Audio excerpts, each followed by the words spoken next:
لا تموتن إلا وأنتم مسلمون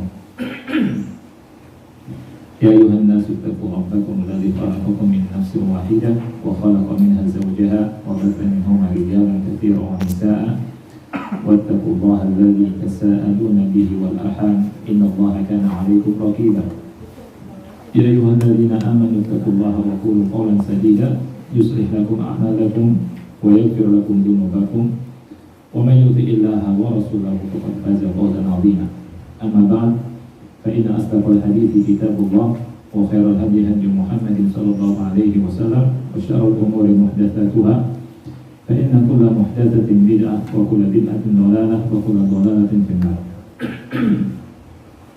Ahibati fillah, Bapak dan Ibu-ibu yang Allah muliakan, alhamdulillah kita bisa bertemu lagi dengan izin dan taufik Allah Subhanahu wa taala.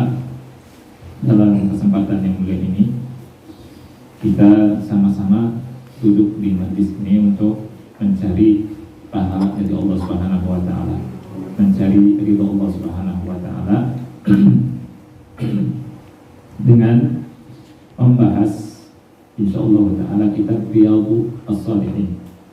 Kitab Riyadhus Shalihin.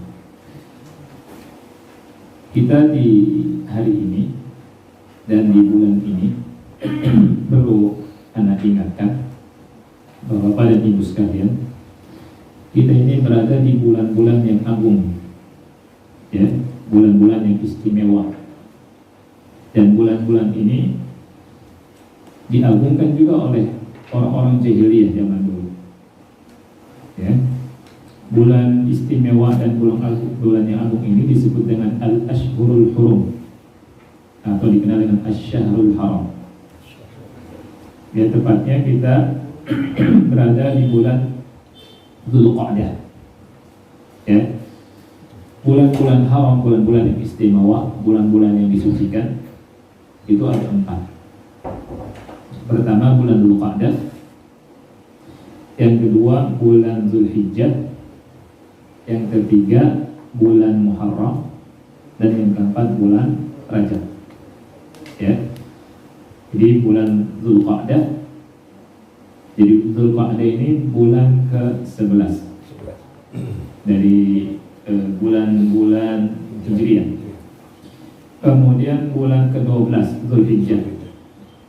Kemudian bulan yang pertama yang disebut dengan Muharram. Kemudian yang keempat adalah bulan yang ke-7, namanya Rajab. Ya. Nah, ini disebut oleh Allah secara khusus dan juga disebut oleh Nabi Muhammad SAW dalam hadisnya yang Sahih Bukhari. Oleh Rasulullah SAW, oleh Allah Subhanahu wa taala sebut di surat At-Taubah ayat 36. Ya, At-Taubah ayat 36.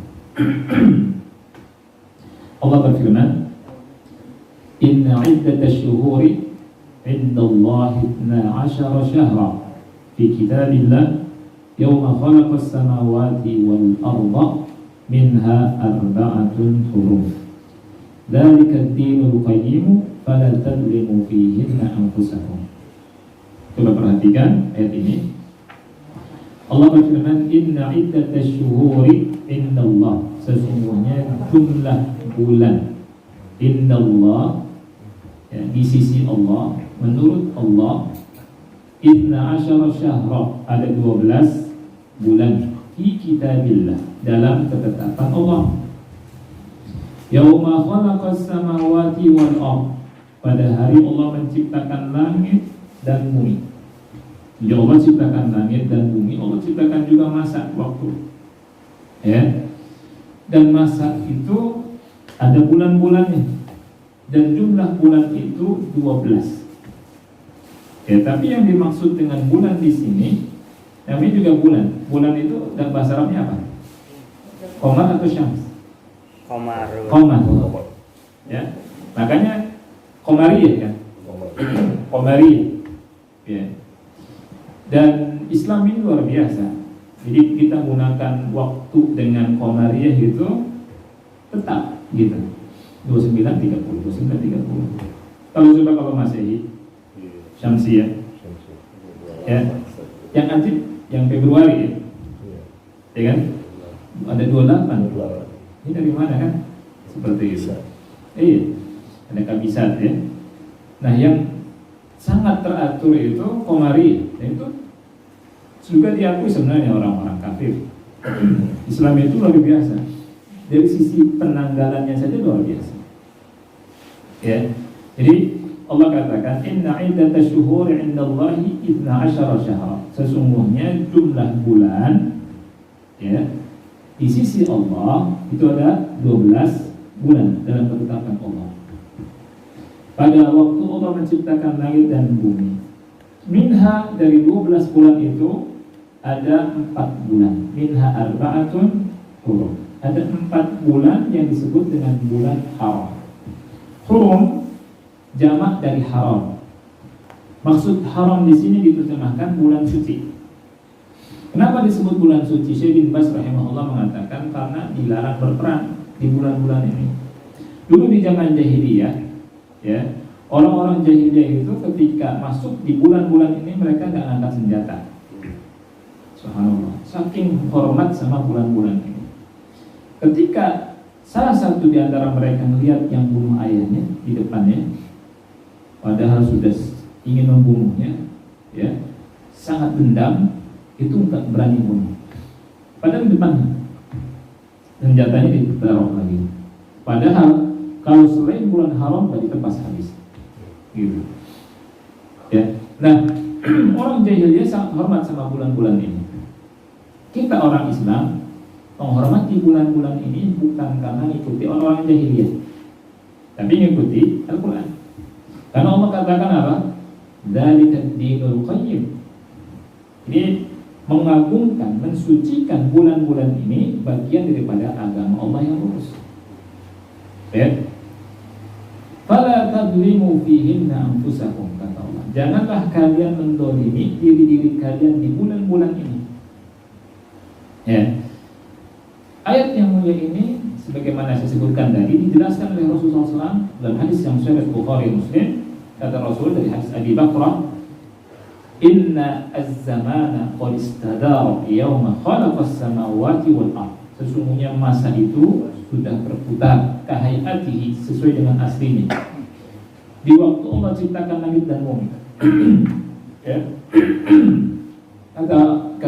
Kata Rasul, asy-syahru 12 syahr. As-sana, satu tahunnya 12 bulan. Minha arba'atun hurum. Minta ini apa? Tisu.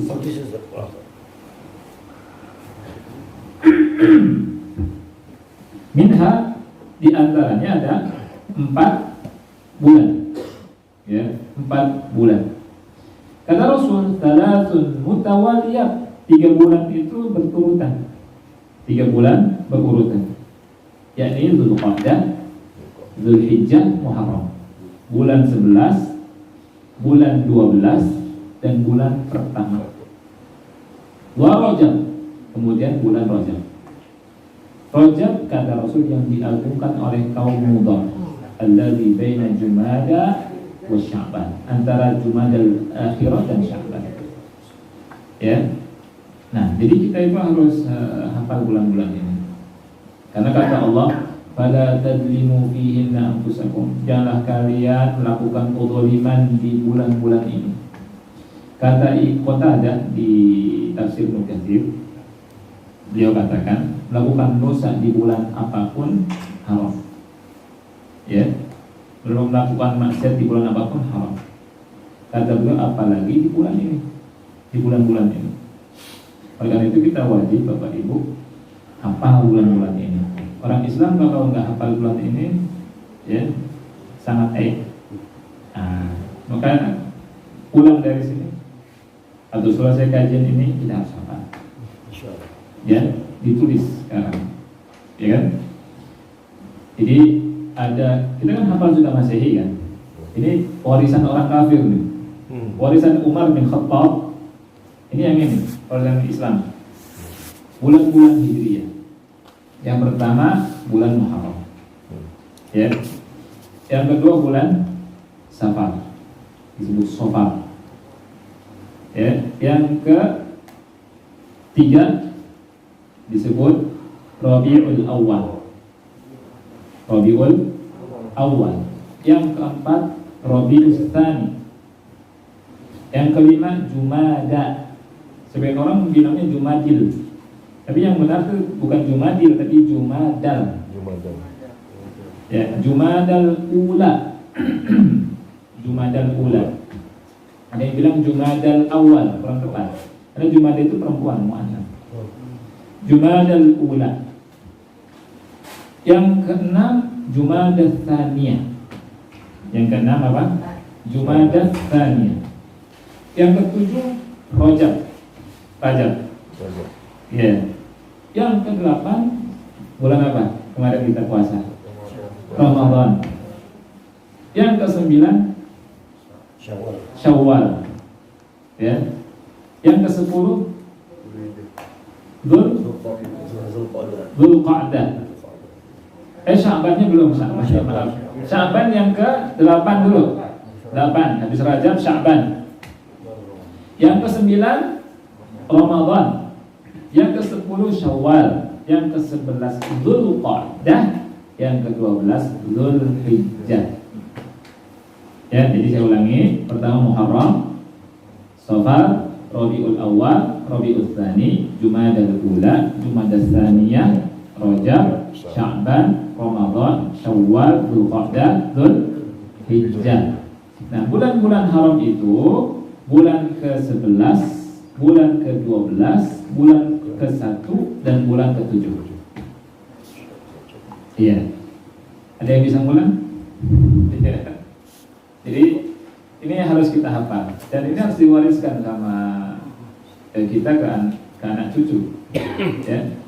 Harus dipegang. Orang-orang kafir aja hafal, ya, dan kita hafal Januari, Februari, Maret, April, Mei. Buat kita hafal ini, ya, kita juga tidak menafikan. Kita pun jangan tinggalkan adat yang dimiliki oleh Islam. Ya. Jadi yang pertama apa? Muharram. Yang kedua Safar. Yang ketiga Rabiul Awal. Yang keempat Rabiul Tsani. Yang kelima Jumadal Ula. Yang keenam Jumadal Tsani. Yang ketujuh Rajab. Nah, ini bulan haram termasuk Rajab. Yang ke-8 Sya'ban. Ke-9 Ramadan yang kita puasa. Ke-10 Lebaran. Syawal, ya. Syawal 10 Lebaran. 11 Dzulqa'dah. Nah, kita berada di 11 Dzulqa'dah. Nanti bulan orang naik haji Dzulhijjah. Ya, kenapa harus hafal begini? Karena terikat dengan ibadah. Nanti di Dzulhijjah ada tanggal 9 Dzulhijjah yang kita disunahkan puasa Arafah. Nanti di Muharram ada lagi puasa Muharram tanggal 9, tanggal 10. Jadi terikat dengan yakni ibadah kita. Nah, kita sekarang berada di Dzulqa'dah. Dan bulan-bulan musim haji itu dimulai dari Syawal, dari Dzulqa'dah dan Dzulhijjah. Jadi kalau antum ditanya atau kita ditanya, apa sih bulan-bulan musim haji? Bulan-bulan musim haji itu 3. Syawal, Dzulqa'dah, Dzulhijjah. Apa bulan-bulan haram? Dzulqa'dah, Dzulhijjah, Muharram, Rajab. Paham ya? Kalau bulan-bulan haji, Syawal, Dzulqa'dah, Dzulhijjah. Maksudnya apa bulan-bulan haji itu? Karena kita mulai haji mulai dari Syawal. Kita berangkat dari Indonesia nih ke Mekah, dari Syawal sudah niatkan haji. Boleh umroh, nanti terus nunggu sampai tanggal 8 Dzulhijjah baru tarwiyah. Kalau yang haji yang enak yang sebentar, nyampe di sana nunggu sebentar langsung tarwiyah. Selesai pulang, itu haji orang-orang yang berduit ya. Nah, haji istimewa ya. Haji istimewa. Kalau yang model-model yang umum bisa 40 hari, ya kan. Tapi senang lah di sana hidup kan. Susah sekarang. Ya, sekarang tidak bisa kita haji. Kita batal semua. Nah, baik. Jadi Bapak Ibu, kita berada di apa? Dzulqa'dah. Yang Allah Subhanahu wa taala berfirman di surat At-Taubah tadi ayat 36, "Fala tadzlimu fihinna anfusakum." Janganlah kalian mendolimi diri-diri kalian. Maksud mendolimi diri-diri kalian itu berbuat maksiat di bulan-bulan ini. Ya, Allah berfirman di surat Al-Had, "Wa man yu'azzim hurumatillah fa huwa khairun lahu 'inda rabbih." Siapa orangnya yang mengagungkan apa-apa yang dimuliakan sama Allah, itu lebih baik baginya di sisi Allah. Jadi kita tidak boleh berbuat maksiat. Zalim kata ulama ada 3. Ya, zalim kepada Allah, zalim kepada sesama, zalim kepada diri sendiri. Zalim kepada Allah itu berbuat syirik. Allah berfirman, "Ya bunayya la tusyrik billahi inna syirka la dzulmun 'adzim." Wahai anakku, jangan kau menyekutukan Allah, sesungguhnya menyekutukan Allah, berbuat syirik itu kezaliman yang besar. Surat Al-Luqman. Ya. Jadi kalau orang berbuat syirik di bulan ini, dosa lebih besar lagi. Datang ke kuburan, minta-minta kuburan, datang ke Nyiro Kidul, minta-minta Nyiro Kidul, ya. Mau tetap jadi artis, datang ke Nyiro Kidul, ya. Bakar menyan di nomor 13, ya.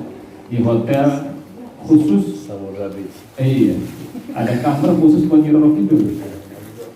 Padahal dari mana Nyiro Kidul? Nggak disebutkan di Quran juga, nggak ada, di hadis nggak ada. Nyiro Kidul, wala Nyiro Kulon, wala Wetan, wala Selatan, wala nggak ada. Iya. Nah, itu. Jadi datang ke dukun, dosa lebih besar lagi di bulan-bulan ini. Amin. Inna Allah la yaghfiru yushraka bihi wa yaghfiru ma duna dzalika liman yasha. Kemudian maksiat juga di bulan-bulan ini dilipat gandakan. Ya. Berbuat maksiat. Makanya di bulan-bulan ini bagi yang kita semua ya, segera minta maaf kalau misalkan ada zalim kepada kawan, ya. Kalau misalkan kita punya utang 10.000, bayar. Ya. Walaupun 10.000 nanti ditagih sama Allah di akhirat. Iya. Kemudian jangan zalim diri sendiri. Zalim diri sendiri itu adalah berbuat maksiat yang ada hubungan dengan kesyirikan atau tidak mendolimi orang lain.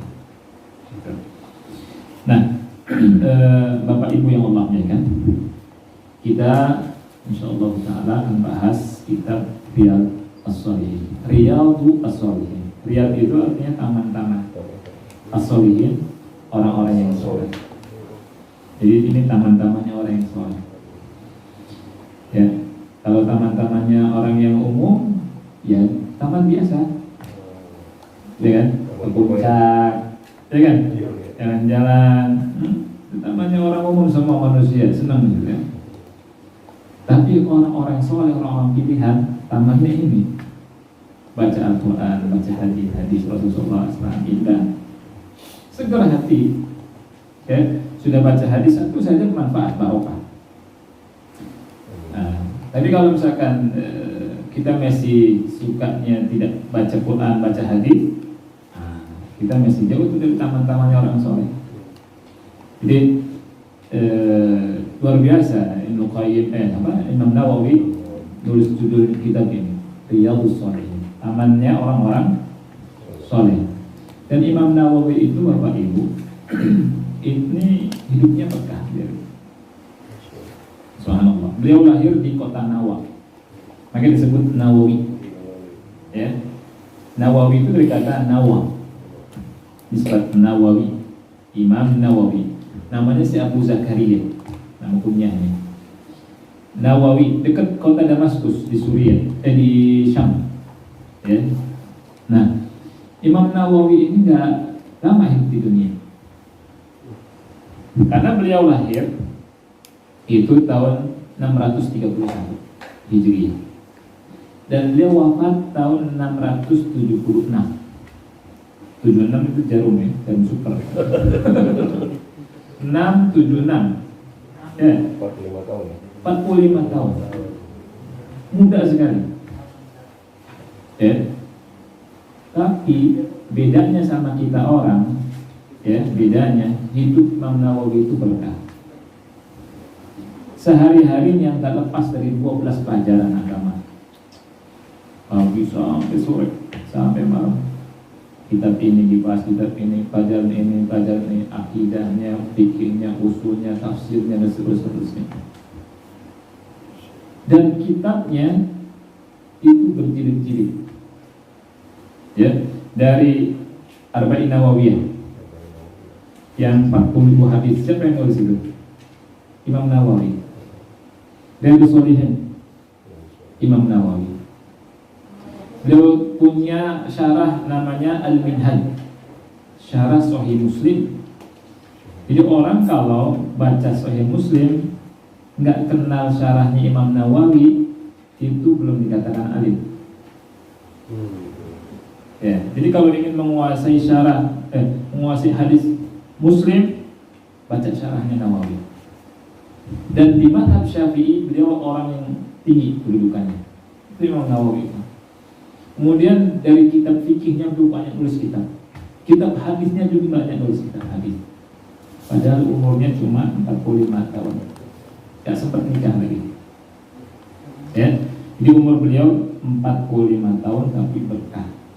Kitabnya berjilid-jilid. Ya, nulis satu buku aja. Kita nulis satu buku, ya, itu siang malam, belum ngeditnya, belum macam-macam, ya kan? Imam Nawawi, subhanallah. Dan zaman dulu itu nulis nggak pakai rujukan, pakai hafalan langsung. Ibnu Qayyim pernah nulis Zadul Ma'ad 5 jilid itu, dari safar beliau ke Mekah pulang pergi sampai 5 jilid dari hafalannya. Itu ulama tuh. Ya, luar biasa. Akhirnya Ibnu Qayyim, ini Imam Nawawi. Jadi Imam Nawawi masa kecilnya itu memang dilihat sama ulama ini, orang anak ini mau jadi alim, rajin belajar. Masa kecilnya itu rajin baca Quran, rajin baca hadis. Jadilah Imam Nawawi. Imam Nawawi ini beda dengan anak-anak kita sekarang. Beliau kalau disuruh main nangis, nangis Imam Nawawi. Jadi kalau anak kita belajar nangis. Kebalikannya. Itu lihat biografi ini. Imam Nawawi begitu. Ya, Imam Nawawi itu disuruh main nangis. Ya, disuruh belajar, semangat. Makanya berkah. Ya, dan subhanallah kitab Riyadhus Shalihin ini itu hampir ada di setiap masjid kaum muslimin. Dari ujung dunia ke ujung lagi, kalau itu adalah kaum muslimin, orang Islam. Coba bisa dibayangkan. Dan setiap habis sholat kadang dibaca tuh. Habis sholat dibacakan. Dan didoakan oleh ribuan bahkan jutaan kaum muslimin dari masa ke masa ini. Ini tidak kita. Ketika kita buka kan, Anda pasti buka kan? Berkata Imam Nawawi rahimahullah. Imam Nawawi berkata, semoga Allah merahmatinya. Amin, gitu ya. Subhanallah. Ini di rumah ini saja kita sudah doakan Imam Nawawi. Belum masjid ini, belum masjid itu, belum masjid itu.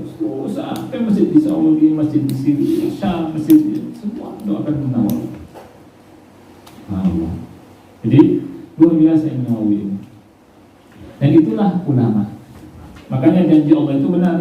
Yarfa'illahu alladhina amanu minkum walladhina utul ilma darajat. Allah mengangkat orang-orang yang beriman di antara kalian dan mengangkat orang-orang yang berilmu di atas mereka beberapa derajat. Subhanallah.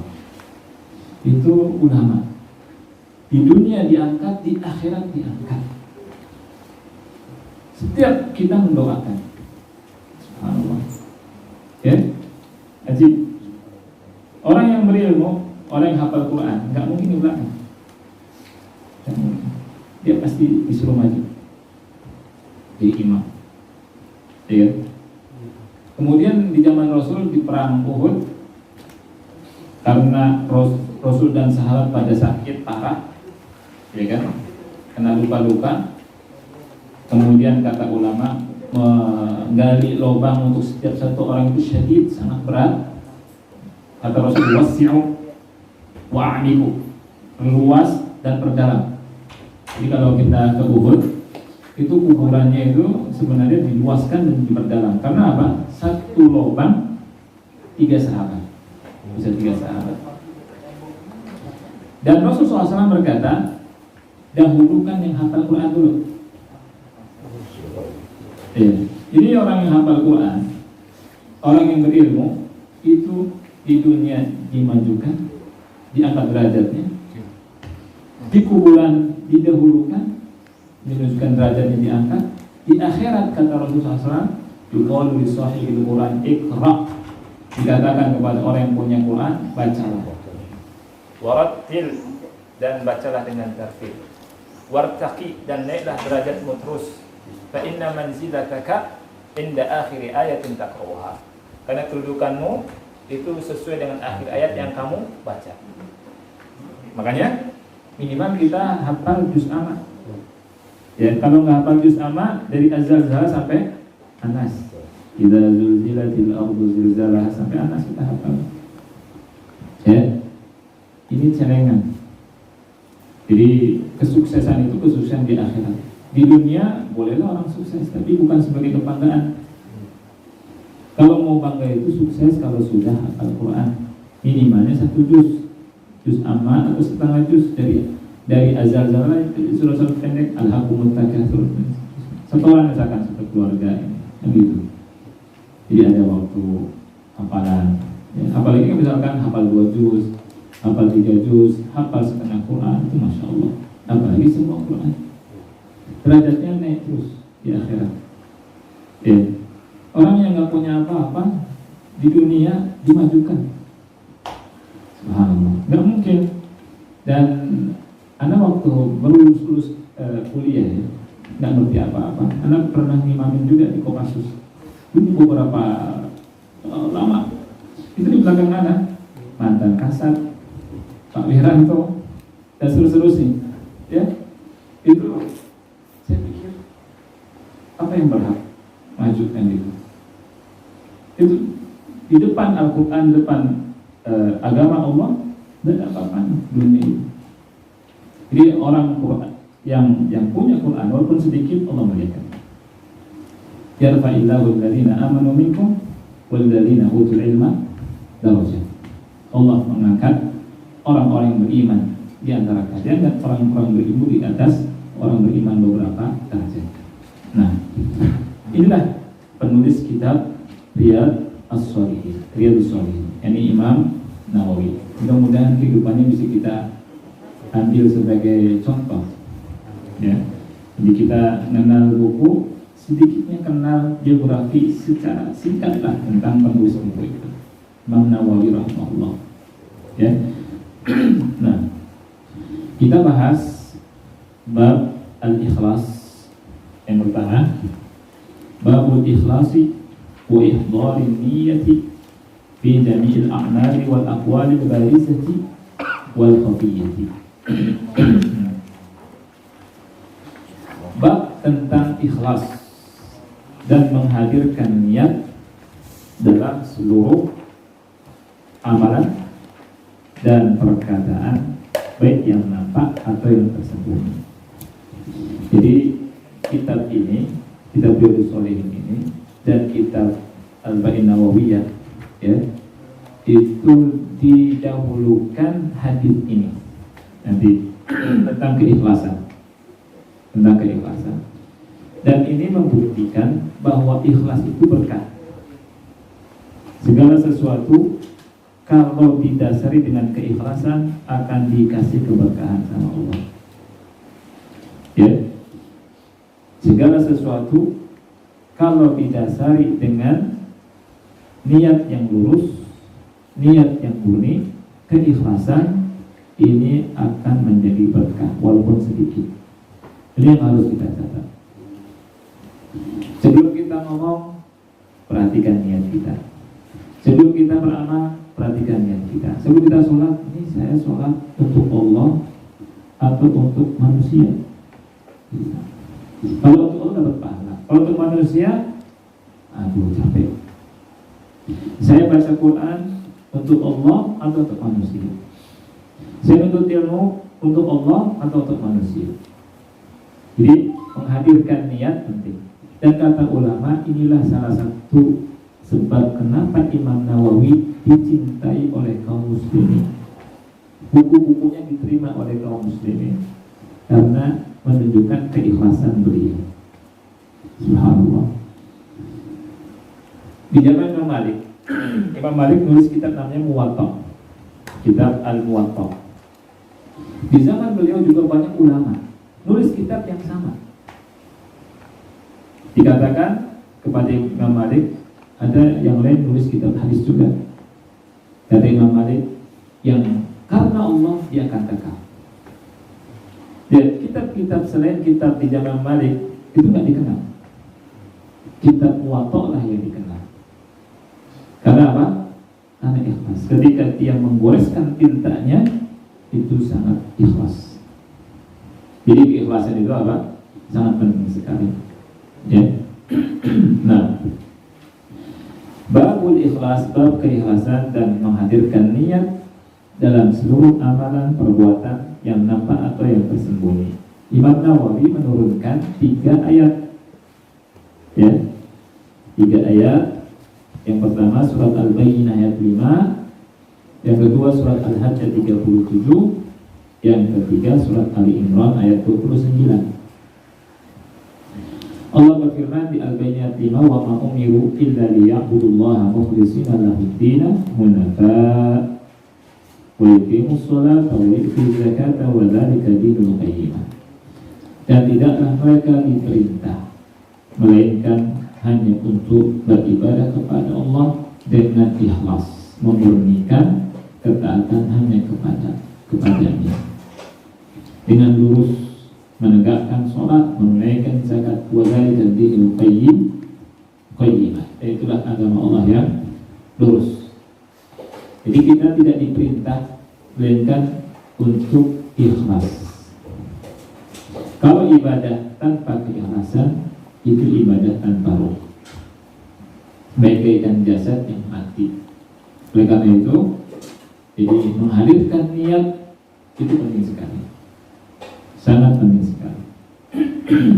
Oleh karena itu, ketika kita habis ibadah, ya, baca Quran, sholat, jangan dimasukkan ke status, bahaya, bisa habis pahalanya dia.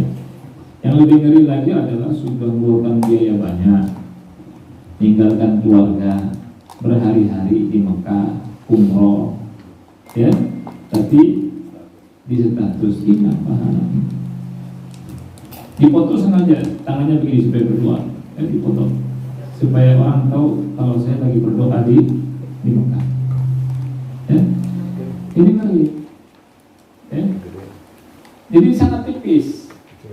Nanti bisa sekali, ya. Di ikhlas ini berat. Makanya Sufyan Ats-Tsauri beliau pernah berkata, ma'alaztu syai'an ashadda 'alayya min niyyati. Aku tidak pernah mengobati penyakit hati yang paling sulit aku obati daripada niat. Ya. Ulama berkata, al-mukhlis, orang yang ikhlas itu, man yaktumu hasanatihi kama yaktumu sayyi'atihi. Orang yang sanggup menyembunyikan kebaikannya sebagaimana dia menyembunyikan keburukannya, dosanya.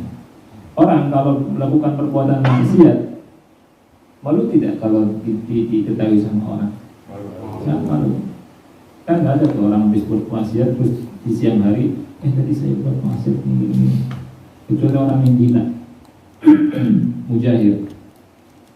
Nah, sanggup tidak kita ketika berbuat baik, amal soleh, kita tutupi juga, ya, tidak diekspos.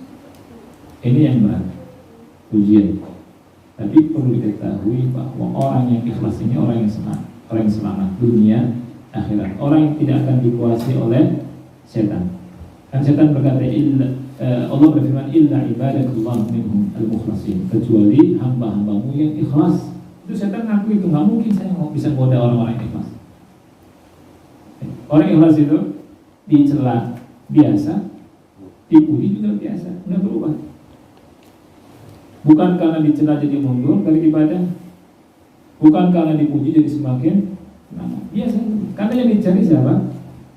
Pahala dari pahala dari Allah Subhanahu wa taala. Kemudian Allah berfirman di surah Al-Hajj, "La yanalallaha luhumuha wa la dima'uha walakin yanaluhu taqwa minkum." Daging-daging dan darah itu tidak sampai pada Allah.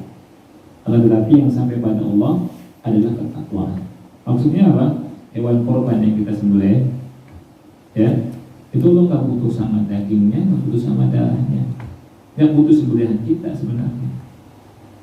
Kalau kita sembelih hewan kurban, tapi ingin dipandang nih saya orang kaya nyembelih 3 sapi, jadi diterima sama Allah.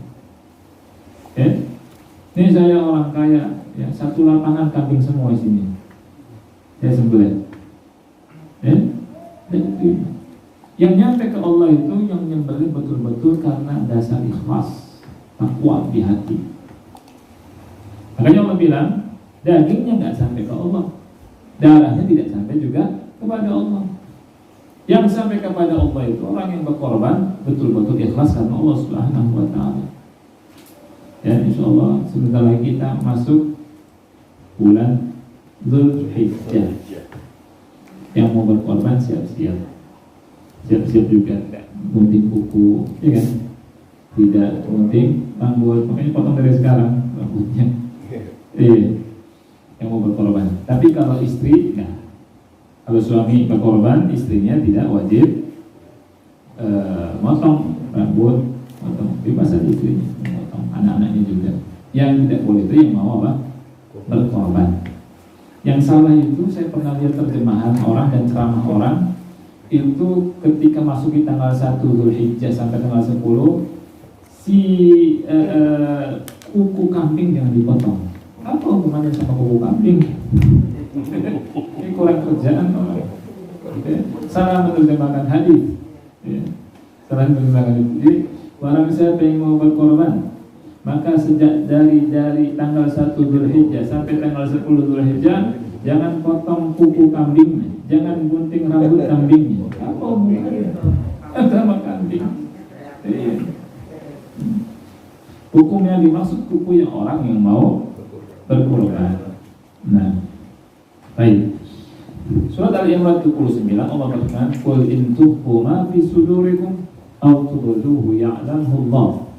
Katakanlah, apabila kalian menyembunyikan apa yang ada di dada kalian atau menyatakannya, pasti diketahui oleh Allah Subhanahu wa taala. Nah, jadi kalau bahasa Sunda geretes hati. Geretes hati itu bisikan hati. Kita Allah tahu. Ya, Allah itu tahu. Jadi yang di dada kita, ya, kita menyembunyikan apa itu Allah tahu. Ya. Gitu. Apalagi yang kita tampakkan. Nah, dari sini kita jadi semakin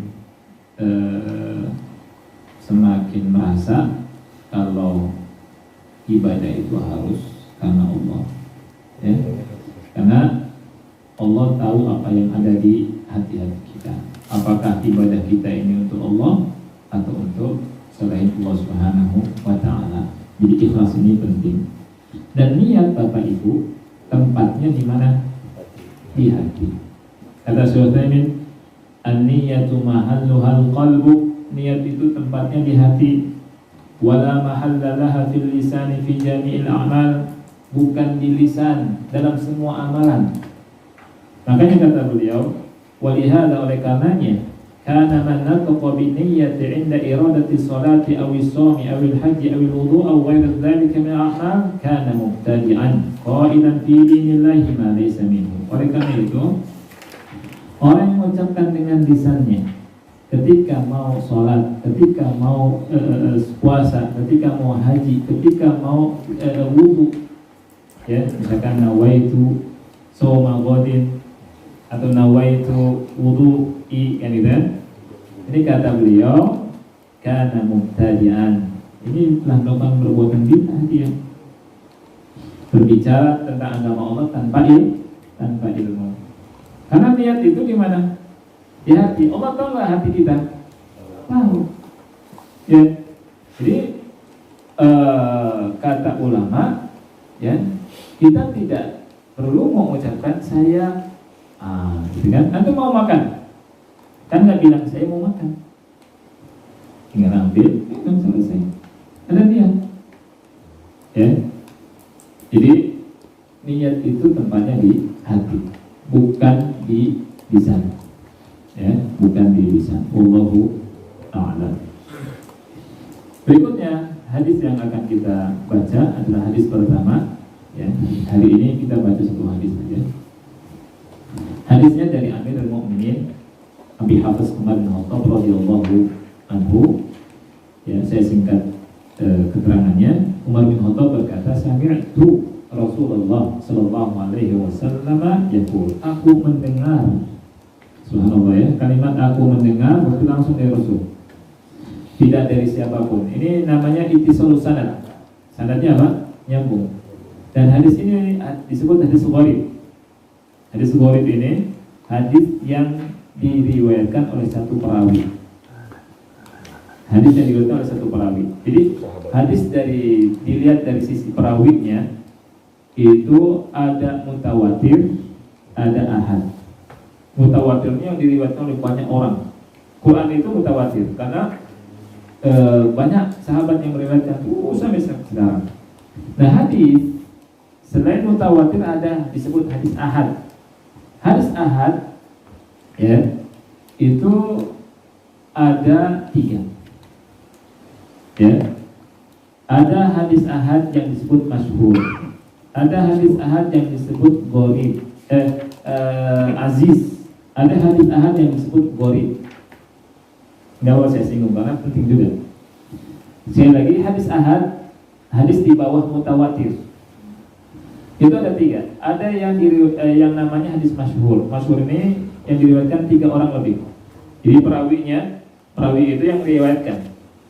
Dari tabi'in 3, sahabat 3, ya. Kemudian setelah tabi'in 3 sampai ke Rasul, perawinya 3 minimalnya. Kemudian ada hadis aziz yang meriwayatkan 2 orang. 2 sampai ke Rasul. Ada yang meriwayatkan hadis gharib. Gharib ini 1. Yang meriwayatkan 1. Dari sahabat tidak ada yang meriwayatkan kecuali Umar. Walaupun sahabat yang lain dengar, tapi yang meriwayatkan hadis ini hanya Umar. Gitu. Karena Umar mendengarnya ketika Rasul berkhutbah. Dan para sahabat dengar. Cuma para sahabat yang lain tidak meriwayatkan. Yang meriwayatkan di sini cuma Umar. Umar diriwayatkan ke tabi'in juga 1 sampai tabi'in. Setelah itu banyak yang meriwayatkan sampai ratusan masyayikh yang meriwayatkannya. Nah, ini namanya hadis gharib. Ya. Dan hadis ahad itu hadis ada yang sahih, ada yang hasan, ada yang dhaif.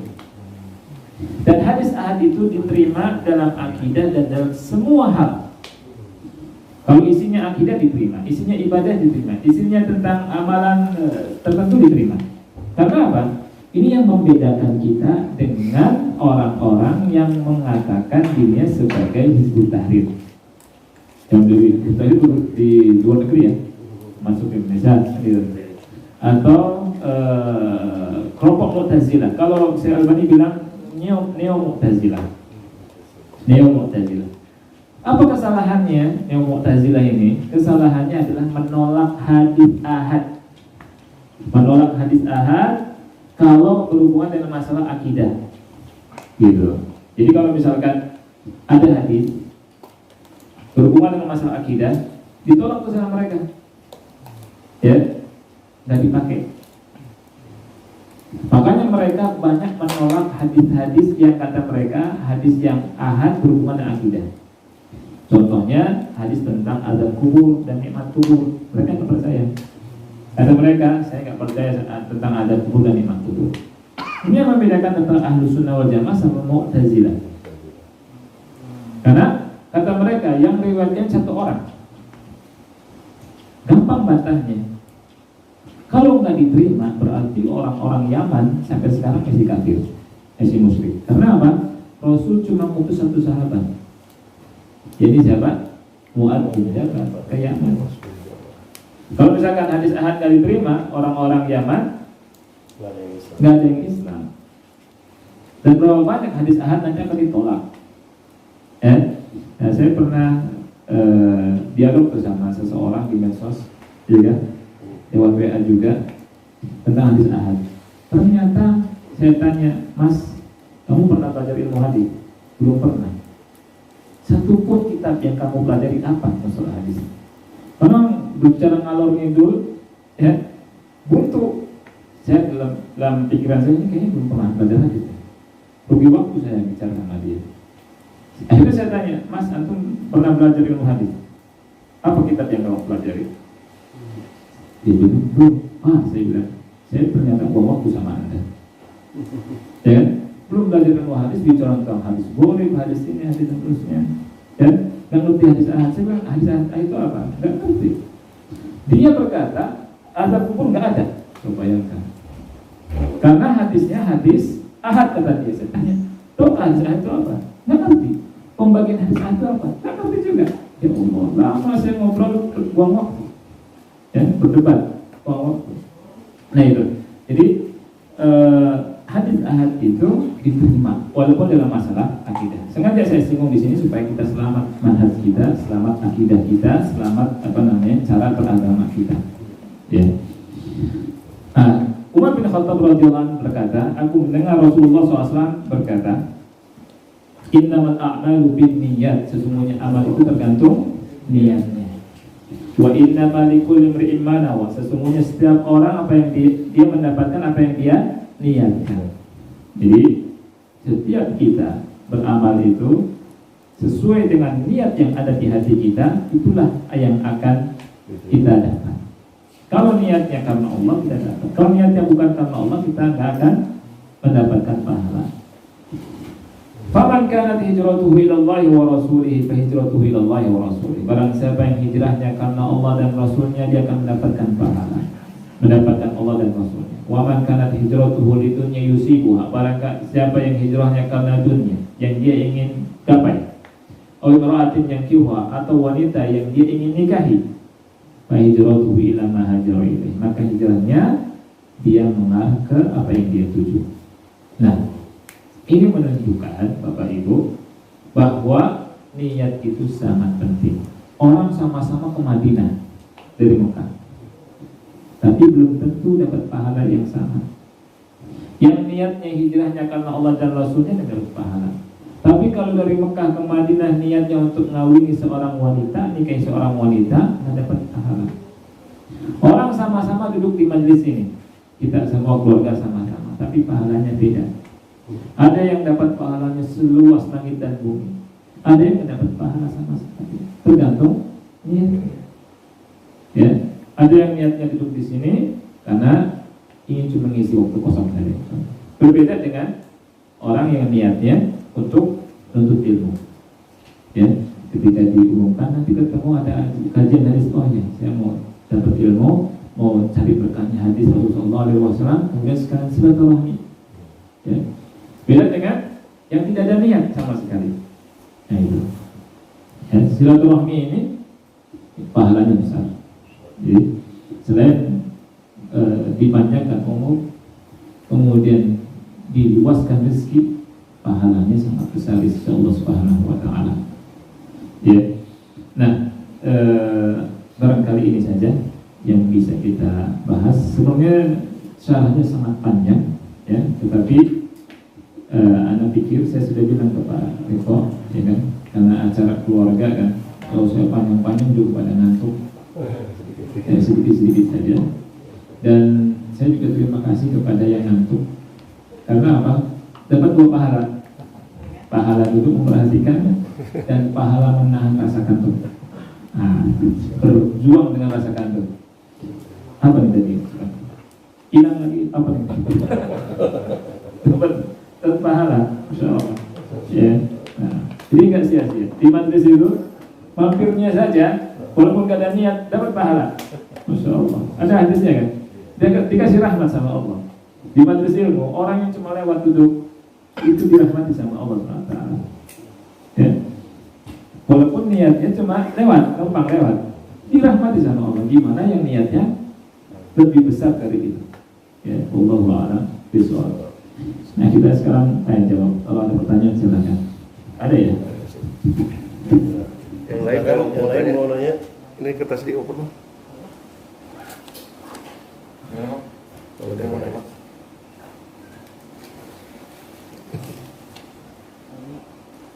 Bisa. Oke, beri sudah tahu.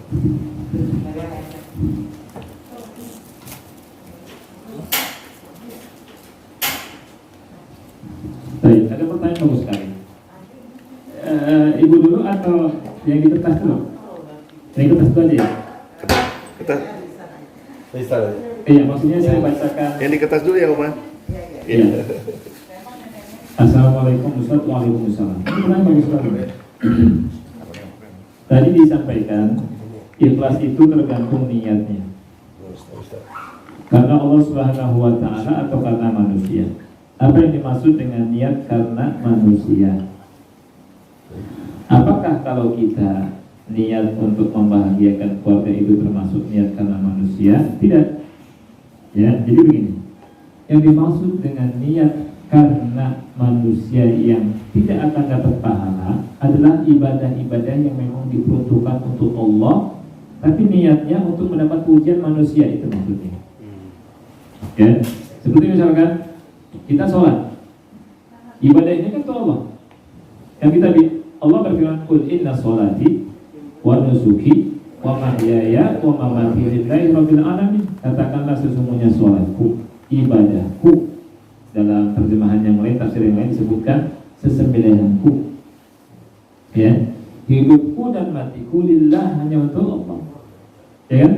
Ketika sholat, ada teman, ada guru, ada bos, ada direktur, mudir sholat, biasanya sekilat dia lama supaya dipuji. Sholat lama nih, soleh nih, kan gitu. Rukuknya juga lama, sujudnya juga lama. Waduh, hebat. Nah, yang niatnya seperti ini tidak dapat pahala. Ya, karena bukan untuk Allah dia, tapi untuk mendapat pujian dari bos, dapat pujian dari mudir. Nah, sedekah juga demikian. Ketika sedekah niatnya karena dapat pahala. Tapi kalau misalkan ada niat untuk dikatakan dermawan, ini nggak dapat pahala. Ya. Haji juga demikian. Ada yang haji karena niatnya karena Allah, ada yang haji niatnya untuk dijadikan titel ada hak di depannya. Ya. Iya. Supaya ada hak. Kalau misalkan pulang dari tanah suci nggak ditulis haknya, marah. Saya kan sudah haji, mahal nih haji tuh, lama di sana 40 hari. Apalagi zaman dulu bisa 6 bulan. Kan itu. Emang gratis haji ini. Kalau nggak disebut Pak Haji, saya ini lihat peci saya putih. Ini tidak dapat pahala ini. Rasul haji, para sahabat haji berkali-kali. Abu Bakar Siddiq, Umar, Utsman, Ali, kan nggak disebut Haji Abu Bakar, Haji Umar, Haji Utsman, nggak ada hal itu.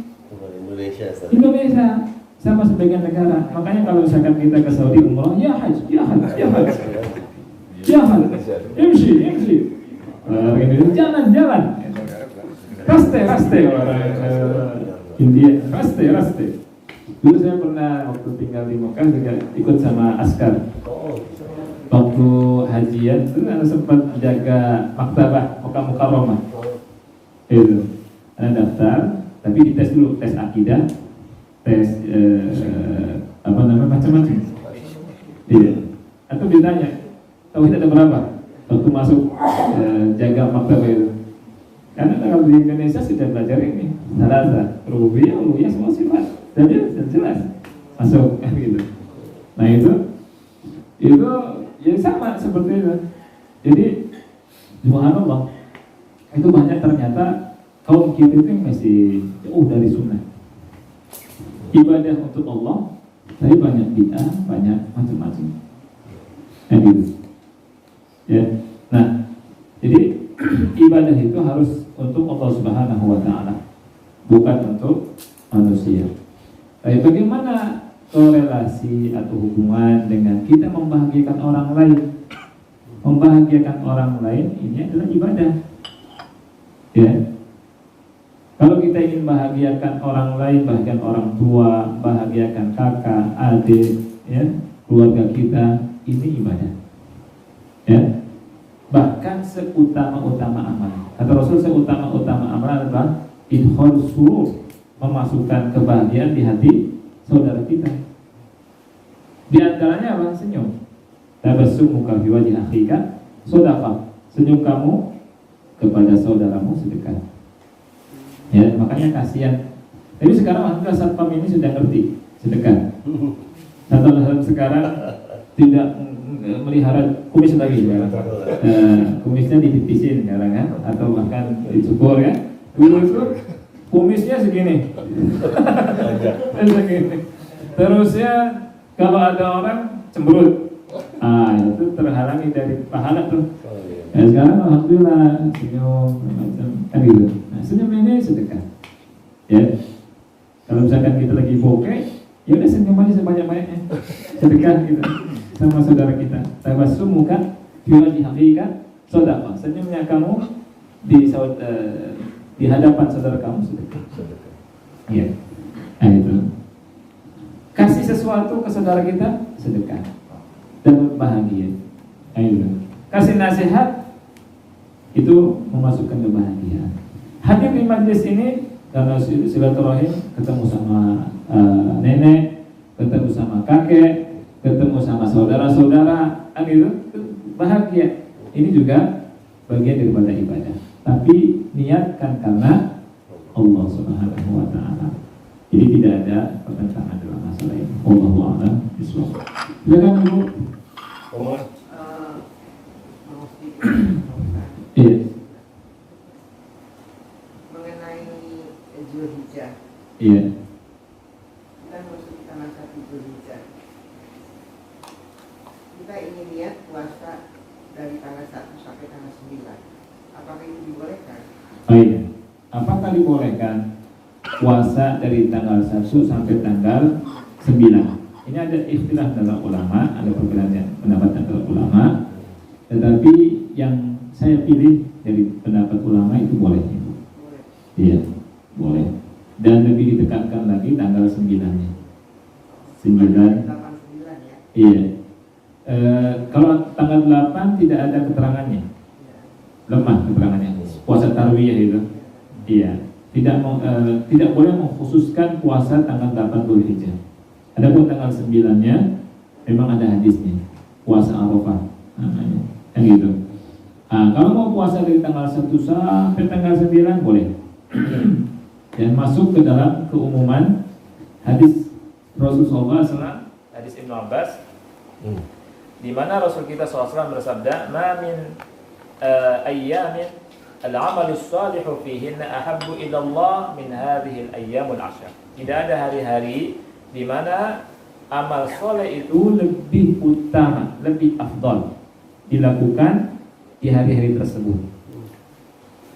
Sampai para sahabat tanya ke Rasul, "Walal jihadu fisabilillah." Ya Rasulullah, apakah demikian juga dengan amalan jihad fisabilillah? Kata Rasul, "Walal jihadu fisabilillah." Iya, demikian juga dengan amalan jihad fisabilillah.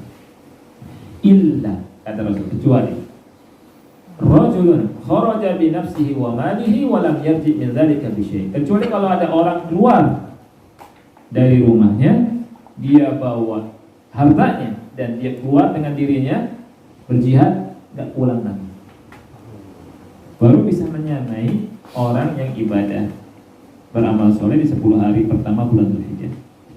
Oleh karena itu, sebentar lagi kita memasuki 10 hari pertama bulan Dzulhijjah. Ya, ini adalah hari-hari terbaik di atas muka bumi ini. Bahkan kata ulama, lebih baik daripada 10 hari terakhir bulan Ramadan untuk siangnya. Adapun malamnya lebih baik Ramadan. Karena ada apa? Lailatul Qadar. Tetapi ini perbandingan dengan 10 hari terakhir bulan Ramadan malamnya. Bukan berarti malam-malamnya kurang keutamaannya. Gitu ya. Apa dalilnya? Dalilnya surat yang kita baca, wal fajri walayalin ashr. Demi waktu fajar dan demi 10 malam. Maksud 10 malam ini kalau kita lihat tafsirnya, Ibnu Katsir bilang, kata Ibnu Abbas, ini maksud 10 hari pertama bulan Dzulhijjah. Sekarang tanggal berapa Dzulqa'dah nih? Saya lupa. Di akhir-akhir sekarang ya, minggu-minggu terakhir. Iya. Sebentar lagi masuk Dzulhijjah. Ya, 21 Dzulqa'dah ya. 20-an, 21, berarti 10 hari lagi kita memasuki hari-hari terbaik di atas muka bumi secara mutlak. Antum tanya siapapun ulamanya, ya, yang ngerti tapi yang baca nih bukan ulama-ulama, ya, bukan yang ngarang-ngarang. Itu pasti jawabnya 10 hari terakhir, 10 hari pertama bulan Dzulhijjah itu adalah hari terbaik di atas muka bumi ini. Ya, musim terbaik. Oleh karena itu kita sambut dengan amal soleh, puasa, sedekah, ya, kasih makan orang, kemudian apa lagi itu, baca Quran, ya, kemudian semua amal soleh kita lakukan. Ya, baik. Ada yang lain? Ini Anda bertanya, Ustaz. Silakan. Bagaimana ciri-ciri seseorang yang diberkahi dan diberikan rahmat sama Allah itu? Maksudnya bentuknya seperti apa dalam keseharian gitu. Iya. Diberkahi dan dapat rahmat dari Allah itu seperti apa sih? Nah, Ini pertanyaannya sangat bagus sekali. Apa ciri-ciri orang itu diberkahi? Ya. Di surat Maryam, ya, ada perkataan Nabi Isa. Ya. Nabi Isa itu di ayat, saya hafal suratnya tapi saya nggak hafal ayatnya karena waktu kuliah kata dosen nggak mesti hafal ayat, ya kan? Hafal surat iya. Kalau hadis baru nomornya di ini. Nah itu. Nabi Isa itu berkata,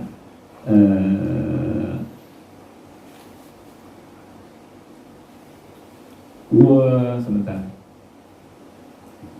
Wadkur fil kitabi wadkur fil kitabi Maryam idin tabadat min ahliha makanan syarqiyya fattakhadhat min dunihim hijaban fa arsalna ilaihi ruhana fatamatsala laha basharan. Saya terus sampai ayat waj'alni mubarakan aynama kuntu. Waj'alni mubarakan aynama kuntu. Waj'alani mubarakan, dan Allah menjadikan aku orang yang diberkahi. Apa tafsirannya? Tafsirannya adalah orang yang diberkahi itu orang yang selalu mengajarkan kebaikan dimanapun dia berada. Gitu ya. Ini ciri, diantara ciri orang yang diberkahi, orang itu bisa ngajak kebaikan, bisa ngajarkan kebaikan kepada siapapun di sekitarnya. Ini orang yang berkah. Ya, kalau kita punya sifat seperti ini, insya Allah hidup kita berkah. Ya, anak diajarin, tetangga diajarin, saudara diajarin, ajaran kebaikan. Ini ciri-ciri berkah. Kemudian ciri-ciri berkah yang lainnya adalah berkah itu luas maknanya. Al-Barakah itu maknanya luas. Ya, maknanya sangat-sangat luas. Punya sesuatu sedikit, harta sedikit, tapi hidupnya nyaman. Itu ciri-ciri berkah. Ya. Ciri nggak berkah, segala macam ada, tapi sempit hatinya. Itu ciri-ciri nggak berkah. Ada, saya punya kawan dulu, dia bilang kerja di salah satu inilah di BIJ. Semalam bisa dapat, kata dia, itu semalam bisa dapat ratusan juta. Tapi hidup jauh sama Allah, panas, dan bisa keluar juga dengan cepat. Dan hidupnya bergelimpangan dengan maksiat. Tapi subhanallah, ketika dia sadar, itu Allah kasih sedikit tuh, ya, tapi nyaman hidupnya. Jadi subhanallah, kenyamanan itu bukan dilihat dari harta. Berkah itu kita lihat dari harta banyak sedikitnya, berkah atau tidaknya. Yang penting itu. Ya, makanya di surat An-Nahl ayat 97 bisa kita selalu ingat. Kita selalu ingat An-Nahl 97. Allah berfirman, "Man 'amila shalihan min dzakarin aw untha wa huwa mu'min falanuhyiyannahu hayatan thayyibah wa lanajziyannahum ajrahum bi ahsani ma kanu ya'malun." Barang siapa yang beramal soleh dan dia beriman. Barang siapa yang beramal soleh baik laki-laki atau perempuan dan dia beriman. Ada dua yang harus kita tangkap, amal soleh dan iman. Ya, man amila sholihan min dzakarin aw untha wa huwa mu'min. Allah katakan falanuhyiyannahu hayatan thayyibah. Kami akan berikan padanya kehidupan yang baik. Selain itu di akhiratnya walanajziyannahum ajrahum bi ahsani ma kanu ya'malun. Kami akan berikan pahala dengan sesuatu yang lebih baik dari apa yang mereka kerjakan. Apa yang dimaksud kehidupan yang baik? Kehidupan yang baik itu tumaninatu sadri wa insyirahu sadri wa tumaninatu qalbi. Lapang dada dan tenang hati. Jadi kalau kita ingin tahu kebahagiaan, keberkahan itu, ayat ini. Kehidupan yang baik itu dibangun di atas dua hal, iman dan amal soleh. Kehidupan yang baik kata ulama, kata Syekh Utsaimin, lapang dada dan tenang hati. Orang yang hidupnya dadanya lapang, hatinya tenang, itu berkah. Banyak orang yang punya harta banyak, ya hatinya sempit. Punya gedung bertingkat-tingkat di mana-mana, apartemen, nggak bisa tidur, ya kan? Minum pil tidur, makan ke warung, ke restoran, sekali makan bisa jutaan, tapi yang dia makan cuma sesuap 2 suap. Beda dengan obeknya, ya, obeknya makannya di warteg, muntung, kan gitu, kenyang habis, nggak tersisa satu nasi pun nggak ada, kan gitu, nikmat, subhanallah, pulang ke rumah tidur nyenyak. Jadi bahagia mana sebenarnya? Kalau dari sisi kebahagiaan bisa jadi obeknya jauh lebih bahagia. Ya, itu. Jadi bahagia itu di hati sebenarnya. Bahagia itu di hati. Dan kalau ingin melihat kebahagiaan itu, lihat para sahabat Rasul punya harta, tapi nggak di hati itu hartanya. Hartanya di mana? Di tangan. Abdurrahman bin Auf, kayaknya gimana tuh? Itu yang paling bahagia. Lalu terus Utsman bin Affan, ya kan? Semua sahabat di situ, subhanallah, hatinya bahagia dan berkah. Nah itu, jadi bahas keberkahan ini luas. Ada punya kitab tentang masalah keberkahan dan sangat-sangat luas sekali. Ya, tidak bisa dibahas dalam menit, 2 menit, sejam, 2 jam. Keberkahan itu luar biasa. Ya, dan di antara ciri keberkahan adalah kita bisa berkumpul di sini, bisa ngaji Al-Quran dan sudah ciri berkah. Ya, orang yang jauh dari Allah SWT itu nggak berkah. Ya, orang yang ngejar dunia, susah sholat, susah puasa, susah zakat, nggak berkah. Nanti apa? Diserang penyakit. Nanti apa? Anaknya rebutan warisan. Bapaknya belum mati, Pak kapan matinya cepat-cepat? Kita mau ngambil warisannya, nggak butuh kita. Ya, tapi yang soleh, masya Allah, ini berkah. Makanya keberkahan itu di atas kesolehan, iman dan amal soleh. Wallahu a'lam bishawab. Sudah masuk zuhur, ya. Mungkin sampai sini, insyaallah kita bisa bertemu lagi. Ya, yang penting ada masukan, ada ilmu yang kita pelajari, ya. Tidak mesti banyaknya, ya. Mudah-mudahan manfaat. Saya akhiri, subhanallahi wa bihamdihi, asyhadu an la ilaha illa anta, astaghfiruka. Assalamualaikum warahmatullahi wabarakatuh. Waalaikumsalam warahmatullahi wabarakatuh.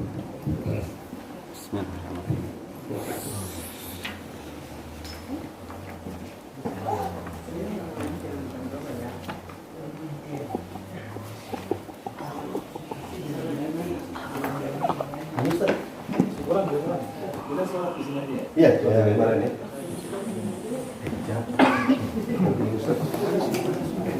Dia bikin lagi ya.